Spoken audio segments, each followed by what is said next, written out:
झाले हो सजने सुख झाले हो सजने सुख झाले हो सजने तो हा विठ्ठल भरवा तो हा विठ्ठल भरवा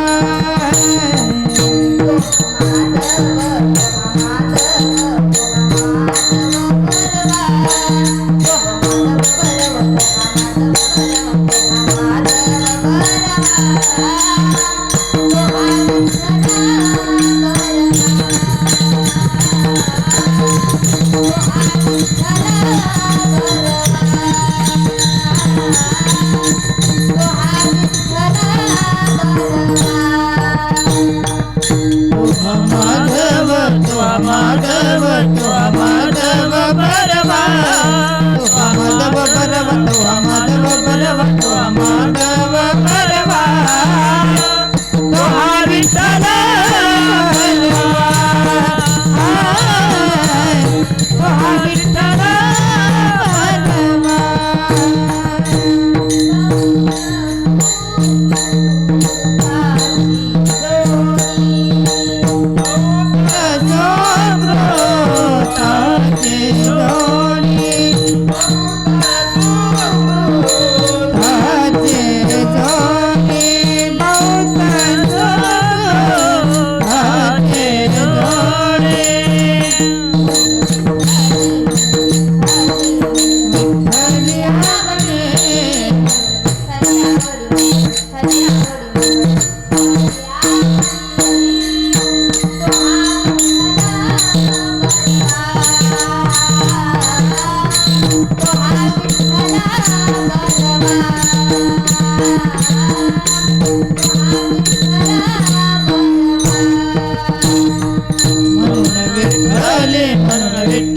विठ्ठले आवडे म्हणून विठ्ठले आवडे म्हणून विठ्ठले आवडे म्हणून विठ्ठले आवडे तो हा विठ्ठल भरवा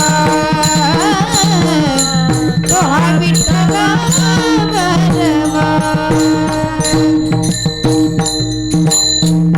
तो हा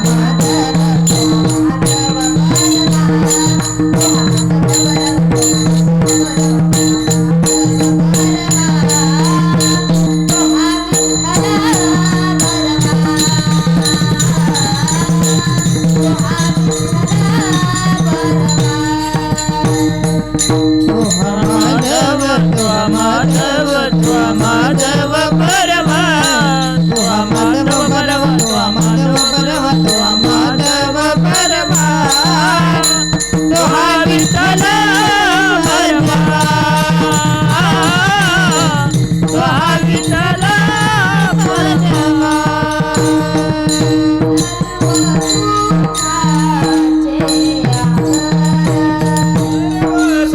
सोपाचे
Thank you.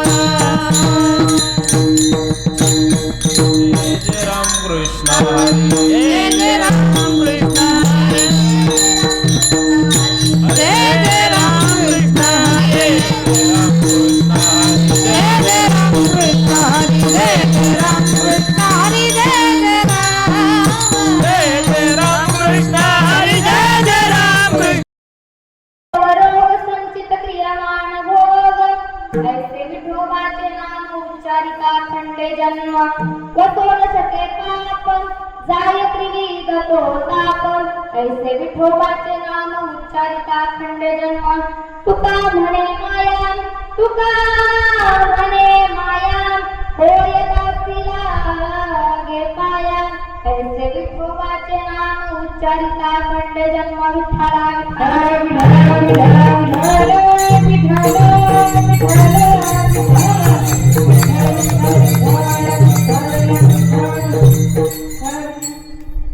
वक्रतुंड महाकाय सूर्यकोटि समप्रभा निर्विघ्नं कुरु मे देव सर्वकार्येषु सर्वदा गुरुर्ब्रह्मा गुरुर्विष्णु गुरुर्देवो महेश्वरा गुरु साक्षात् परब्रह्म तस्मै श्री गुरुवे नमः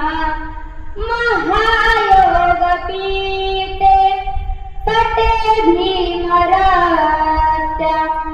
वरं पुण्डरीकाय दातुं मुनीन्द्रे समागत तिष्ठन्तमानन्दकन्दं पराब्रह्मलिङ्गं भजे पाण्डुरङ्गाय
एकदा काय झालं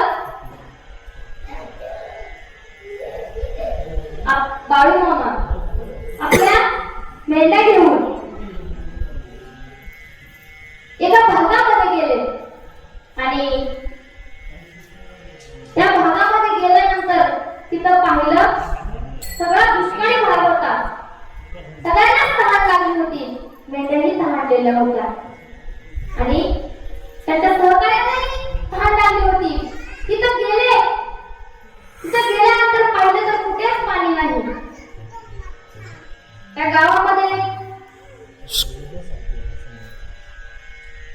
एक श्रीमंत माणूस होता त्या श्रीमंत माणसाने त्याच्या शेतामध्ये विहीर खोदलेली होती आणि विहीर खोदलेली होती खूप खोलवर गेली होती विहीर पण त्या विहिरीला काय पाणी लागलं नव्हतं मग कुणीतरी सांगत गेलं गावातलं त्या श्रीमंताला की बाळू मामा आले गावामध्ये त्यांच्यामध्ये देवी शक्ती आहे एकदा त्यांना विचारून पाहूया आपण की कुठे पाणी लागेल का किंवा आहे का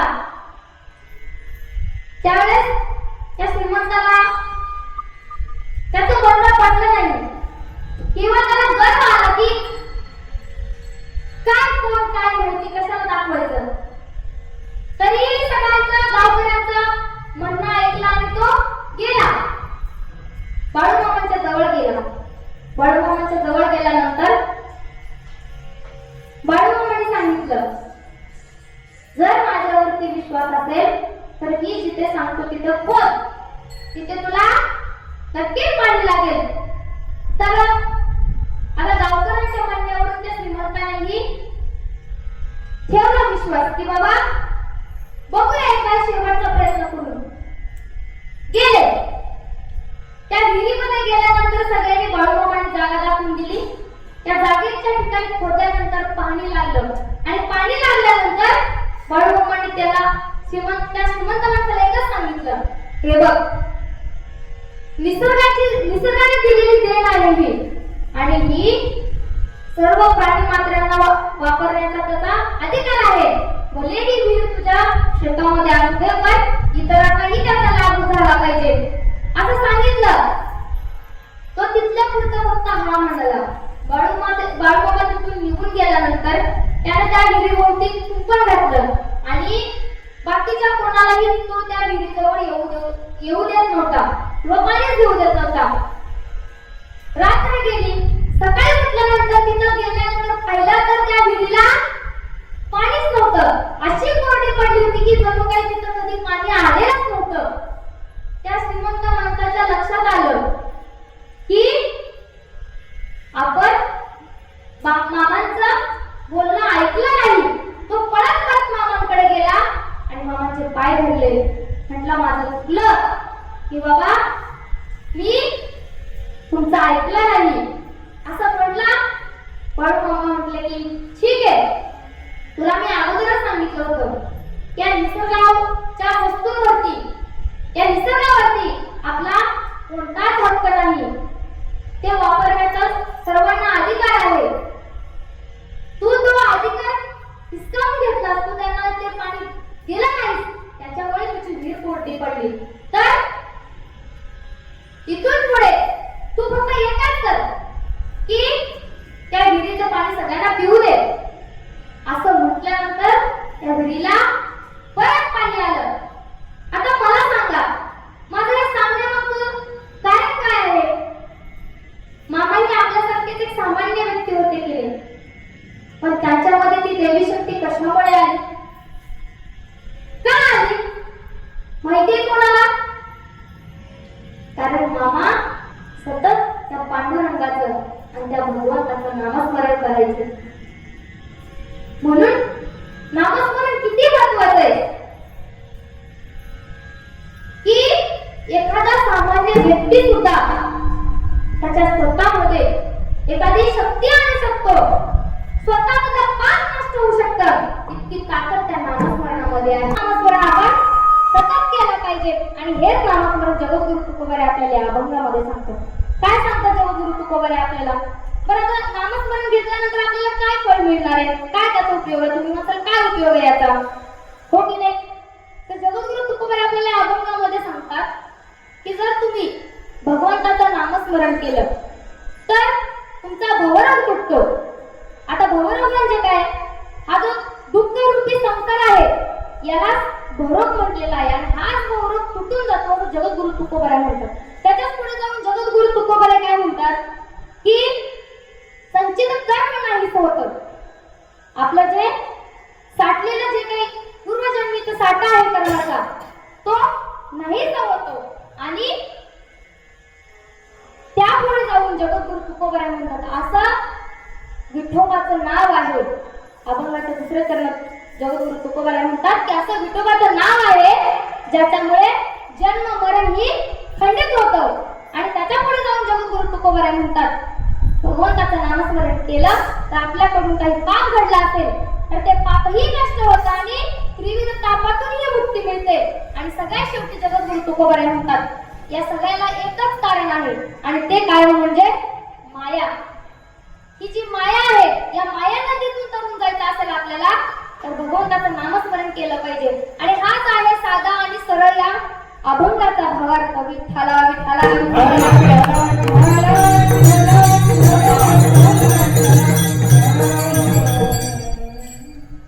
आता सेवेला सुरुवात करण्यापूर्वी एक छोटासा परिहार होतो, म्हणजे असा की दर अमावस्येला आपण इथं कीर्तन सोहळा करतो. त्याचे आयोजक आपले कोळके मामा असतील, त्यांच्या मार्गदर्शनाखाली हा महोत्सव चाललेला आहे. अगदी अखंडितपणे म्हटलं तरी काही हरकत नाही.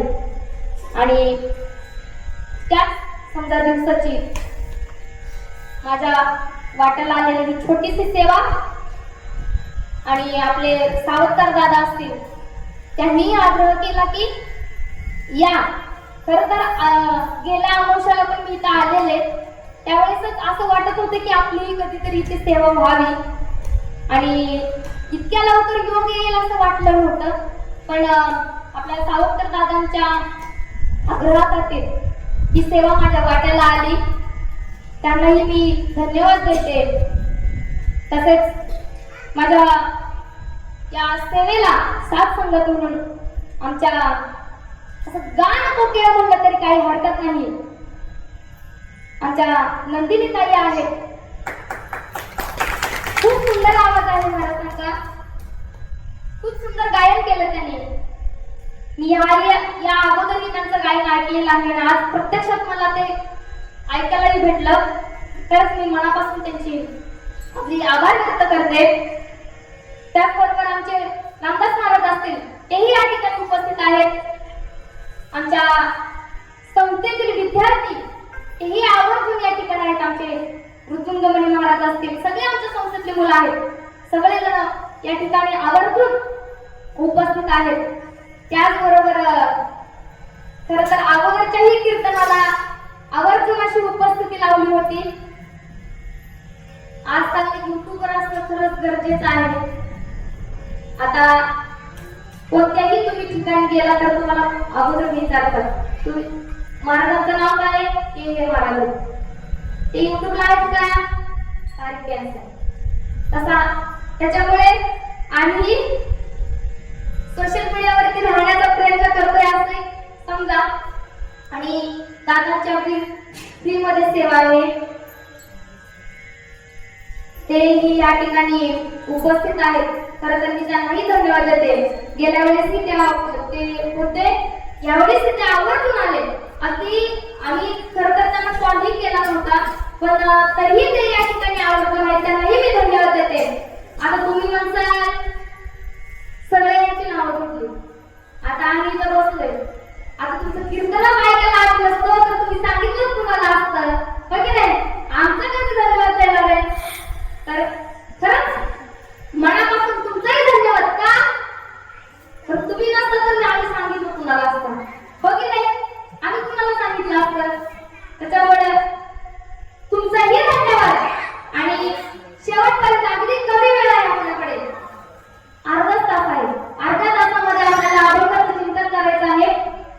जेवढं माझ्याकडून चिंतन होईल, जे काही मी गुरुवचनात ऐकलं असेल, जे काही माऊली मला बुद्धी देतील, पांडुरंग ब्रह्मांडाला मला जी काही बुद्धी देतील, बाळूमामाच्या कृपेने जे काही माझ्या वचनातून बाहेर पडेल, तुम्ही ते ऐकण्याचा प्रयत्न करा. की अर्ध्या तासामध्ये आपली सेवा संपवायची आणि फक्त तुम्ही एकच काम करायचे. काय करायचंय? मुखाने टाळे हाताने लावण्या पाया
तरच कीर्तन वेळेस सुटलं, नाहीतर तांबडच फुटलं म्हणून समजा विठ्ठला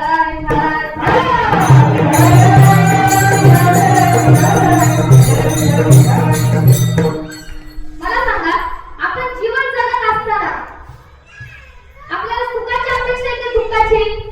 बरं मला सांगा, तुम्ही इथं कशासाठी आलाय? दुःख वाढवून म्हणून आले का सुख वाढवून म्हणून आले?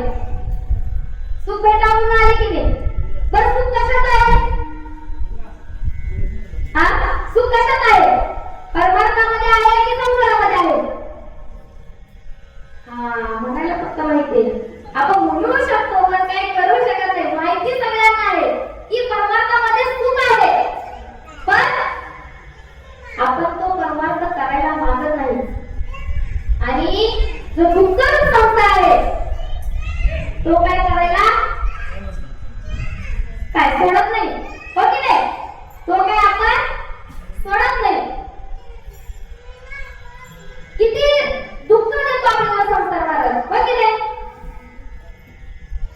नुसतं त्या संसारामध्ये सासू आणि सुनेचं, नवरा बायकोचं, इतर नातेवाईकांचं, सगळ्यांचं भांडणच भांडण, हो की नाही?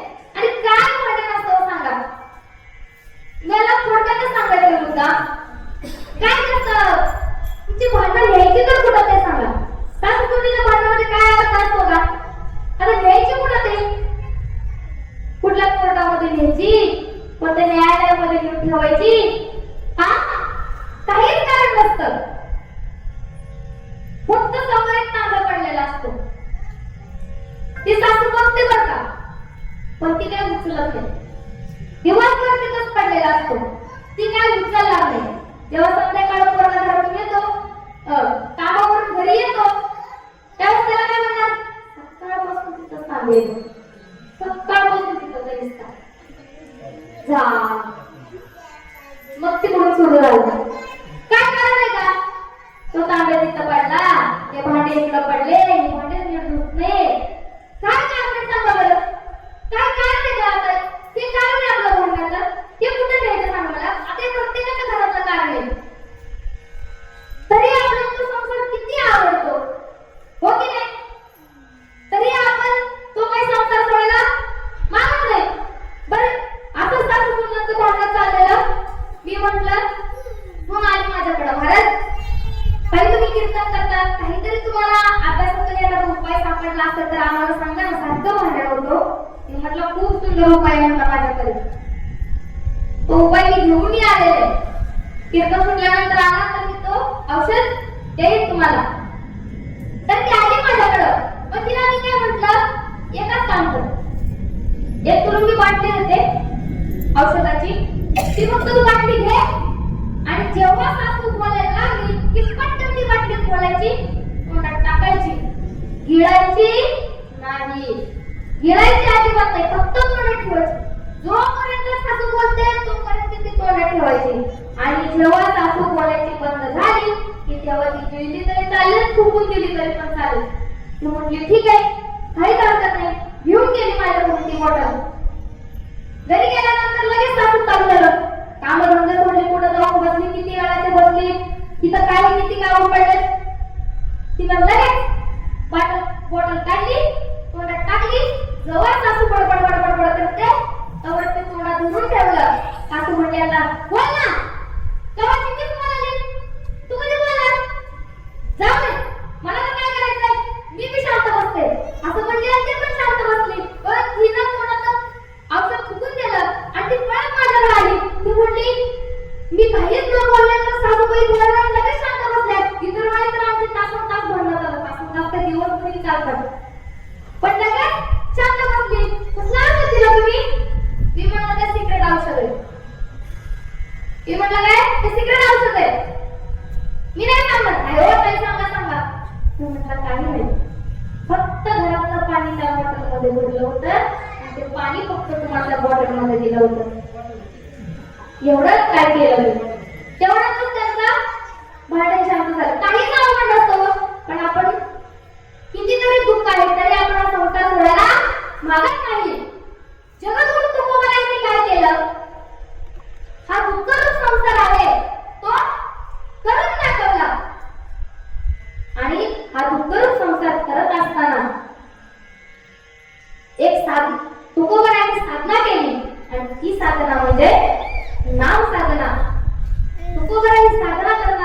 म्हणतात, तुका म्हणे खातो आनंदाचे लाडू, नका करू अरे तुम्ही. तुकाराम महाराज म्हणतात, मी जे आनंदाचे लाडू खाल्लेले आहेत, ते आनंदाचे लाडू मला कशामुळे आनंद झाला, तर नामस्मरणामुळे मला आनंद झाला.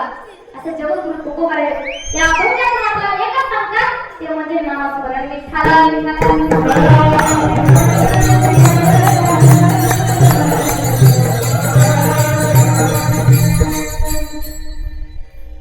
आपण सकाळी उठल्यानंतर काय करता सांगा मला? काय करता? चहा पिता? चहा पिता ना? मग काय ब्रश वगैरे करत नाही? मिसरी काय करत नाही? करता ना? मग तिथून सकाळी उठल्यानंतर काय करतो आपण? पहिला आपली दैनंदिन कार्य करतो, नाश्ता वगैरे झाला, मग दिवसाची दिनचर्या चालू होते आपली. या दिवसाच्या दिनचर्याला किंवा हे जे दररोज काम करतो त्याला शास्त्रामध्ये नित्यकर्म म्हटलं आहे. काय म्हटलं आहे? नित्यकर्म म्हटलं आहे. आणि जगद्गुरु तुकोबार आपल्याला हे जे कर्म आहे, या कर्मातून आपल्याला बाहेर पडायचं असेल तर जगद्गुरु तुकोबार आपल्याला अभंगामध्ये सांगतात की या कर्मातून आपल्याला बाहेर कसं पडायचंय. आता कर्म म्हणजे काय? मी काय म्हटलं, दररोज करतो त्याला आपण कर्म म्हणतो, बरोबर की नाही? दररोज करतो त्याला आपण कर्म म्हणतो. आणि अगोदरच्या जन्मामध्ये काही कर्म केलेला असेल त्याचा जो साठा असतो त्याला सूचित कर्म म्हणतात. आणि ते कर्म आपल्याला या जन्मामध्येही भोगावं लागतं. तुम्ही म्हणता कसं काय? भोगतो घडे संचित वसुली, भोगतो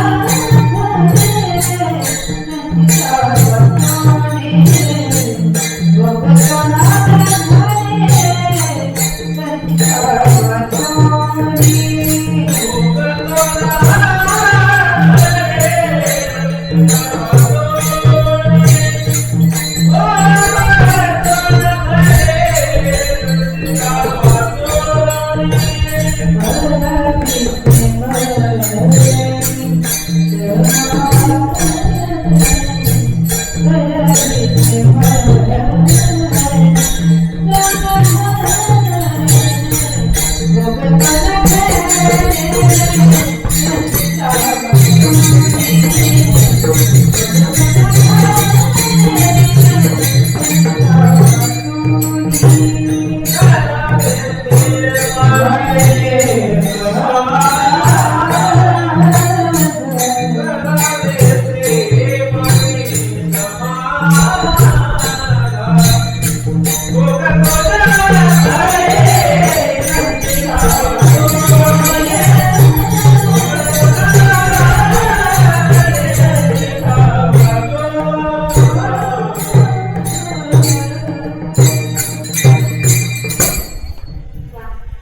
सुंदर प्रमाण केलं पाहिजे.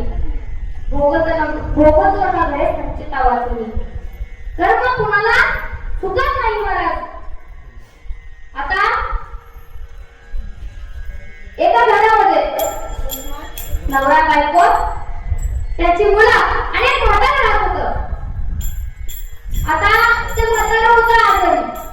आता ते म्हातारं आजारी असल्यामुळं त्याच्या मुलाला आणि सुनेला त्या म्हाताऱ्याचा त्रास होऊ लागला. ते दोघंही म्हणू लागले की आपल्याला कुठं बाहेर जायचं असलं की या म्हाताऱ्याला सोडून कुठे जाता येईल, आपल्याला कुठं फिरायला जायचं असलं की या म्हाताऱ्याला कुठं सोडून जाता येत नाही. मग त्यांनी काय विचार केला, तो म्हटला की इथं वृद्धाश्रम आहे, वृद्धाश्रमामध्ये बाबांना ठेवूया. बायको म्हणजे अगदी माझ्या मनात बोलला. मलाही हेच वाटत होतं किती दिवसापासून. खरंच त्यांना ठेवूया वृद्धाश्रमामध्ये.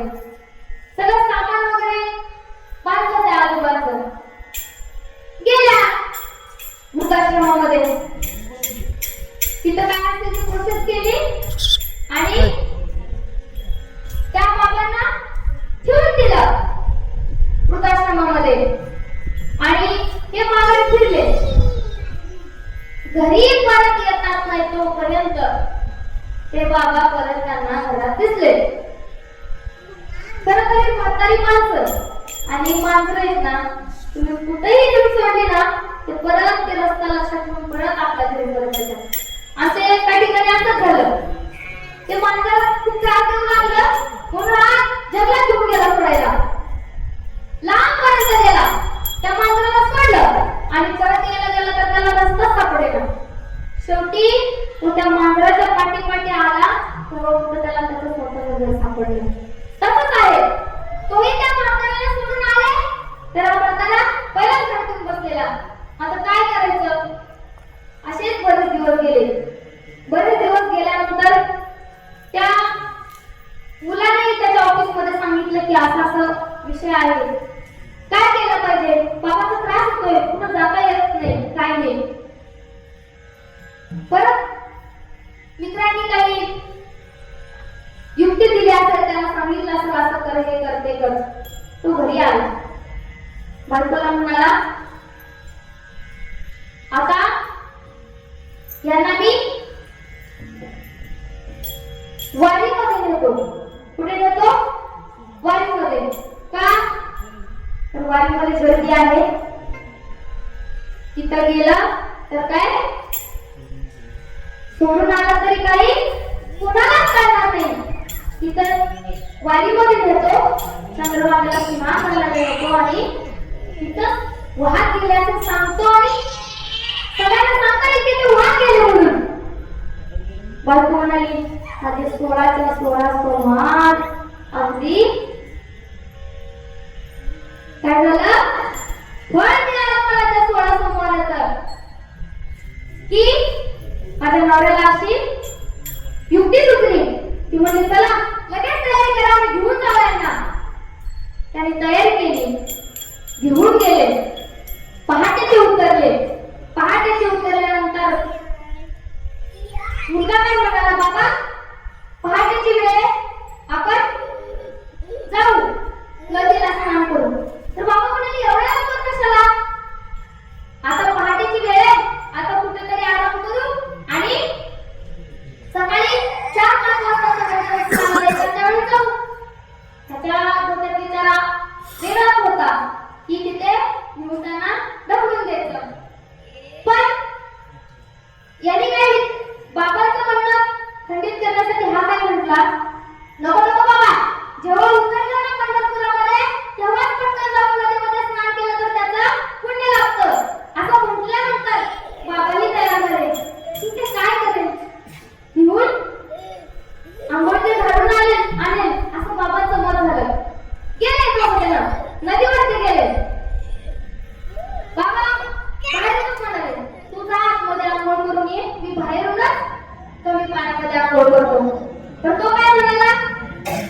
केले कर्म झाले त्याची भोगा आली. विठ्ठला विठ्ठला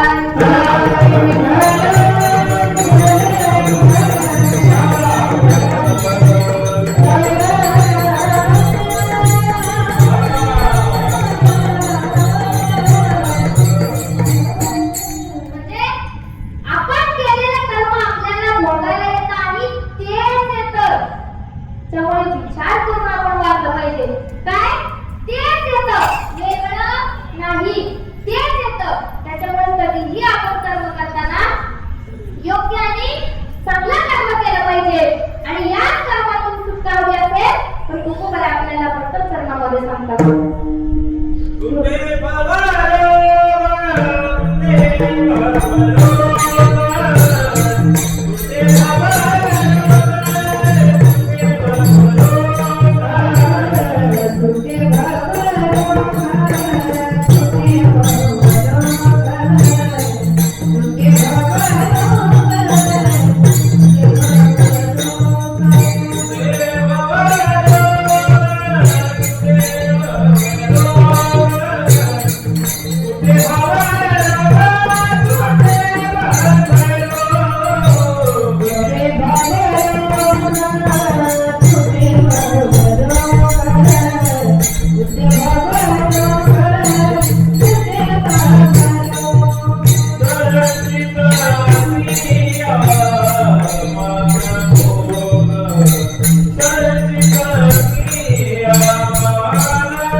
आणि हेच नाव म्हणजे उद्धव तुकोबा आपल्याला भगवानाच्या दुसऱ्या चरणामध्ये सांगतात. हरी सेवितो पाते नाम, हरी सेवितो पाते नाम, हरी सेवितो पाते नाम, हरी सेवितो पाते नाम.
शेवटची 5 मिनिटं घेते तुम्हाला. एकच छोटंसं उदाहरण सांगते. संत गावपात्र माहिती तुम्हाला? माहिती आहे ना? एका वर्षाच्या घरी जन्माला आलेली मुलगी वैश्याची मुलगी म्हणून तिला हिरवायचे लोक. आई माहिती पण बाप माहित नाही. लोक तिला हिरवायचे. कंटाळून एका ठिकाणी बसलेले असताना तिथूनच ज्ञानोबरायांची पंढरीच्या वाटेने वारी चालली होती. आणि त्या वारीमध्ये ज्ञानोबरायांना पाहिल्यानंतर कानोपात्रेने ज्ञानोबरायांचं दर्शन घेतलं आणि ज्ञानोबरायांना बोलू लागली, माऊली तुम्ही या जगाची माऊली आहात, तुम्ही कृपाळू आहात, तुम्ही किती उदार आहात. माऊली मला लोक एका वैश्याची मुलगी म्हणून हिणवतात हो. मी एका अपवित्र मुलामध्ये जन्माला आले असं म्हणतात मला. सांगा ना माऊली मला कधी मोक्ष मिळेल का? मला कधी याच्यातून उद्धार, माझा कधी उद्धार होईल का? कानोपात्र त्या माऊलीला विचारू लागली. माऊली म्हणाले, नक्कीच तुला मोक्ष प्राप्ती होईल, नक्कीच तुला उद्धार होईल. फक्त एक कार्य कर, ते म्हणजे या पंढरीची वारी. संत कानोपात्र्याने माऊलींचं बोलणं ऐकलं. तशीच ती वारीला निघाली. वारीला निघता निघता आता आपल्याकडे वेळ कमी आहे त्याच्यामुळे पंढरपूरला पोहोचली. पंढरपूरला पोहोचल्यानंतर ती दर्शनाच्या रांगेला लागली. रांगेला लागल्यानंतर पांडुरंगाच्या समोर उभी राहिली आणि दर्शनासाठी तिने माऊली पांडुरंगाच्या पायावरती डोकं ठेवलं आणि तिथेच शेवटचा श्वास सोडला आणि तिथेच देव सोडून दिला. 10 मिनिटे झाली, आता तास झाला, राग पुढे जात नाही म्हणून लोकांनी लोटण्याचा प्रयत्न केला. तर तसंच ते कानोपात्रेचं प्रेत खाली पडलं. कोण आहे मुलगी, काय आहे, लोकांची चर्चा सुरू झाली. देवळातील ब्राह्मणांनी विचारलं, चौकशी केली आणि चौकशी समजलं की एका वैश्याची मुलगी आहे. लगेच दरवाजा लावण्यात आले. तज्ञ ब्राह्मण बोलवण्यात आले आणि ब्राह्मणांना बोलवल्यानंतर सांगितलं की एका वैश्याची मुलगी पांडुरंगाच्या पायावरती तिने जीव सोडला आहे म्हणून, तिने देह सोडला आहे. काय करायचं आता? कुणी सांगू लागलं देवाला दही दुधाची अंघोळ घाला, कुणी म्हटलं की सतत त्याच्यावरती पाण्याने स्नान करत राहा पांडुरंगाच्या मूर्तीवरती. असं प्रत्येक जण आपापलं मत मांडू लागलं आणि प्रत्येक जण आपापलं मत मांडत असताना तिथे ब्राह्मण होते. ते ब्राह्मण आले. त्यांनी सांगितलं की आज रात्री पांडुरंग परमात्मा मला जे सांगेल तेच मी करणार. कारण त्यावेळेसचे ते ओरिजिनल ब्राह्मण होते. त्यावेळेस त्यांना देव सांगायचे. असं म्हटल्यानंतर त्यांनी कुणाचंही ऐकलं नाही. गावाला लावण्यात आला. रात्र होती. रात्री 1 वाजता पांडुरंगाला सांगितलं, त्या ब्राह्मणाच्या स्वप्नात येऊन सांगितलं ही अपवित्र नाही, तर ही पवित्र मुलगी आहे आणि तिने माझ्या पायावरती, तिने शेवटच्या श्वासापर्यंत तिने माझ्या पायावरती देह पडलेला आहे. तिची समाधी माझ्या उजव्या बाजूला. आजही तुम्ही गेलात तर तुम्हाला सगळ्यात अगोदर कुणाचं दर्शन गेलं का? पंढरपूरला तुम्ही नाही गेले ना? तुम्ही जर पायाचं दर्शन घ्यायला गेलात तर पहिलं तुम्हाला कानोपात्रेचं दर्शन घ्यावं लागतं आणि त्याच्यानंतर पांडुरंगाचं दर्शन घ्यावं लागतं. म्हणजे किती पवित्र आत्मा असेल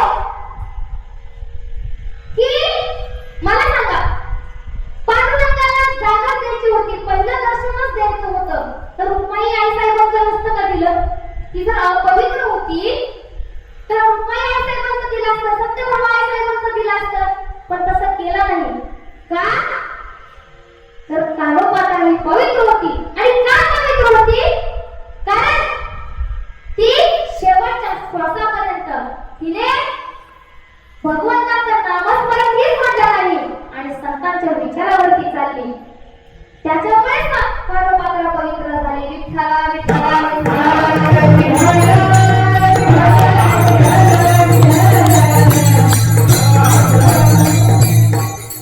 मला याच्यातून सांगायचं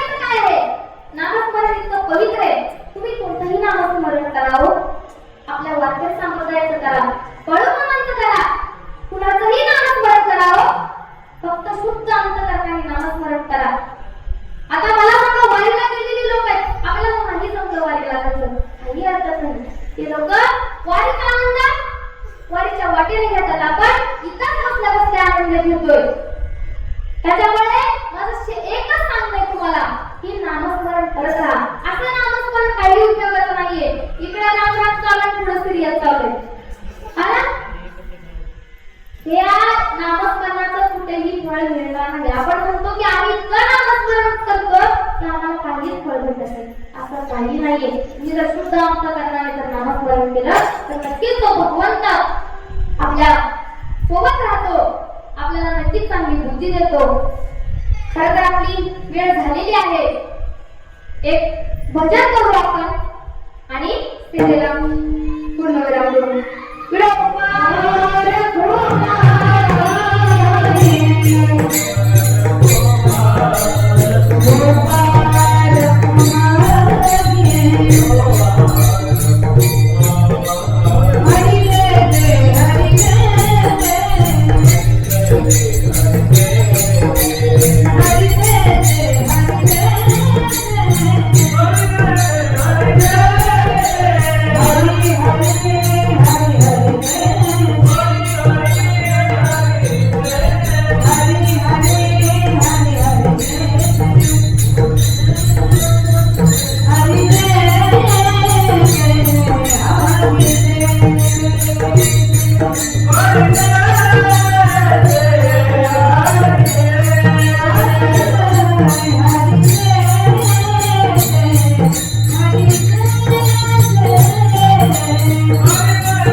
जेवढ्या वेळामध्ये जे काही मला माऊलींनी बुद्धी दिली, माझ्या पांडुरंग परमात्म्याने मला जशी बुद्धी दिली, मी त्याचा अभंगाचा विस्तार करण्याचा प्रयत्न केला. याही पुढे कधी संधी मिळाली तर नक्कीच उर्वरित अभंगाचाही विस्तार करण्याचा आपण प्रयत्न करू. आता अगदीच वेळ झालेला आहे, बरंच काही बोलायचं राहिलं होतं, तर काही हरकत नाही. कधी पुन्हा योग आला तर नक्कीच बोलू. खरंच या ठिकाणी मला बोलण्याची संधी दिली त्याबद्दल मी सावरकर दादांचे अगदी मनापासून आभार मानते.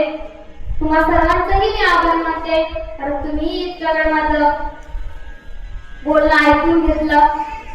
अगदी तुमच्यापेक्षाही वयानं लहान आहे तरीही तुम्ही मान दिला समजा. मी तुमच्या सगळ्यांचा मनापासून धन्यवाद देते. झालेली सेवा पांडुरंग परमात्म्याच्या, माऊलींच्या, तुकोबारायांच्या, बाळूमामांच्या चरणी समर्पित करते. जे काही योग्य असेल ते नक्कीच घरी घेऊन जा. जे काही चुकीचं माझ्या वाणीतून काही शब्द गेले असतील ते मला परत द्या. अगदी तुमची मुलगी, तुमची बहीण समजून मला माफ करा. आणि परत एकदा माऊलींच्या चरणी माझी सेवा अर्पण करून सेवेला पूर्णविराम देते. ज्ञानेश्वरा